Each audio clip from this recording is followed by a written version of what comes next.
इस वक्त की सबसे बड़ी सनसनीखेज खबर, मधुबनी सिविल कोर्ट को बम से उड़ाने की मिली धमकी। जज के आधिकारिक ईमेल पर आया बम ब्लास्ट का मैसेज और उसके बाद पूरे प्रशासन में मचा हड़कंप। नमस्कार, मैं ऋतिक झा, आप देख रहे हैं एटीएम न्यूज़। मामला सिर्फ मधुबनी तक सीमित नहीं। जानकारी के अनुसार पूरे बिहार के 5 सिविल कोर्ट को एक साथ बम से उड़ाने की धमकी भरा ईमेल भेजा गया है।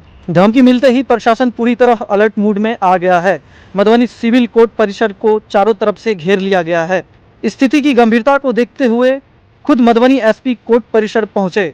डॉग स्क्वाड, बम डिस्पोज टीम और तकनीकी विशेषज्ञों को तुरंत मौके पर बुलाया गया। कोर्ट परिसर के हर कोने की गहन जांच की जा रही है। आम लोगों और वकीलों की आवाजाही पर अस्थायी रोक लगाई गई है।